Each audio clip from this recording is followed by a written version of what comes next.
All it had taken was a moment's distraction. In a well-practiced sleight of hand, the cashier had double-bagged in plastic a dozen eggs, which were already encased in 2 protective layers of plastic. I briefly contemplated appealing for the liberation of my groceries but chose the path of least resistance. The deed was done, and the purveyors of plastic had been victorious on this occasion. It was not always thus. In the late 1970s, single-use plastic bags were seldom available in grocery stores.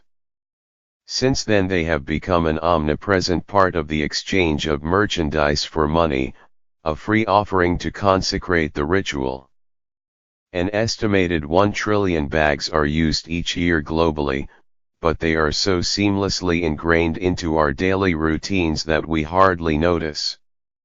It is difficult to imagine life without them. The average American throws away about 10 single-use plastic bags per week, but New Yorkers use twice the national average.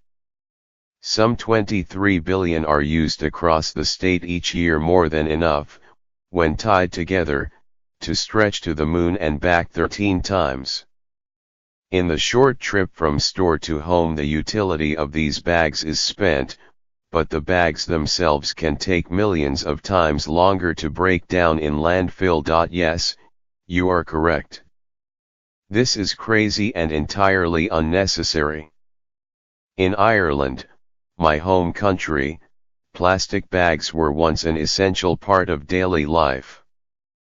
They were often found polluting waterways and littering the countryside, fluttering in trees and hedges. After a €15 center fee was introduced in 2002, however, annual use dropped from an estimated 328 to 14 per person by 2014.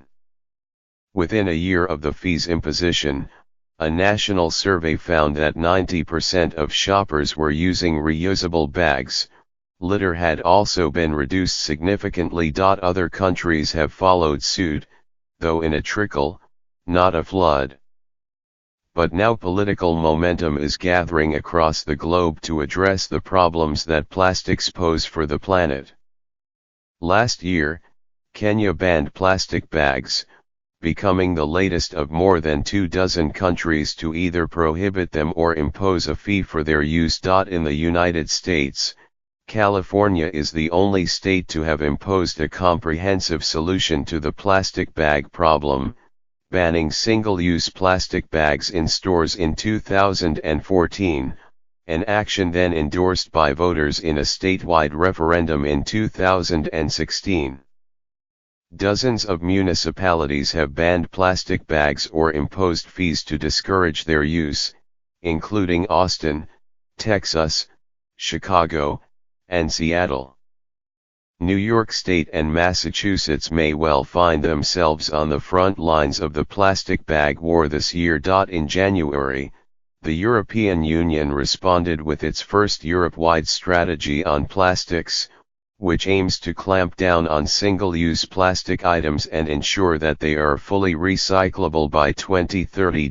All of this is part of a growing realization that our feckless use of plastics is out of control. This has become particularly evident in what is happening to the world's oceans. In December, an important milestone was reached when 193 countries signed a United Nations resolution to monitor plastics disposal in the oceans, and 39 countries committed to reducing the quantity of plastics going into the sea. The United Nations Environment Programme estimates that some 8 million tons of plastic waste end up in the oceans each year, while a 2016 World Economic Forum report projects that there will be more plastic than fish by weight in the oceans by 2050 if current trends continue. Plastic production and disposal also generates around 400 million tons of carbon dioxide a year globally, more than total annual emissions from Britain. Millions of whales, birds, seals and turtles die because they mistake plastic bags for food or because they become ensnared in nets, packing bans and other items. Trillions of microplastics end up in the ocean, with seafood eaters ingesting an estimated 11,000 tiny pieces annually. Plastic fibers have also been found in tap water around the world. In one study, researchers found that 94% of water samples in the United States were affected. The impact on human health from direct exposure to microplastics is unknown. One of the most direct ways to begin to address this problem is by taking on the single-use plastic bag. Following in the footsteps of California, Massachusetts may attempt this year to impose a statewide solution to the plastic bag problem. In December, Boston's mayor, Martin Walsh, signed an ordinance banning single-use plastic bags in city stores. With around 60 other municipalities in the state restricting or imposing fees on these bags, the state legislature is considering banning them. New York is another potential battleground. Efforts by former Mayor Michael Bloomberg and by Mayor Bill de Blasio to introduce a bag fee have been stymied in part by opposition from the big plastic lobby. Last year Andrew Cuomo blocked a law that would have imposed a 5-cent fee on plastic bags in New York City and called instead for a statewide solution. The task force he established identified 8 options in a report released in January, including voluntary initiatives, outright bans, and fees. But it makes no specific recommendations. In choosing a solution, it is important to understand the real cause of the plastic bag problem, the myth of free plastic. Retailers pay up to 5 cents per plastic bag, but the cost is hidden, passed on to shoppers through higher grocery prices. This is, no doubt, a brilliant business model for plastic manufacturers, but it has had a devastating impact on the planet. Fees charged to consumers for each plastic bag undermine the foundation of this myth. They have a long track record of success, and not just across American cities. They have been effective in Denmark, Hong Kong, South Africa, Britain, and Botswana.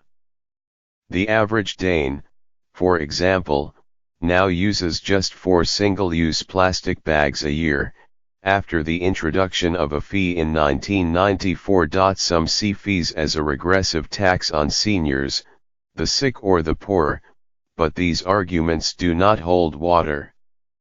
It is unjust to charge more for staples like food so that discretionary plastic items can be offered free, especially when there are alternatives.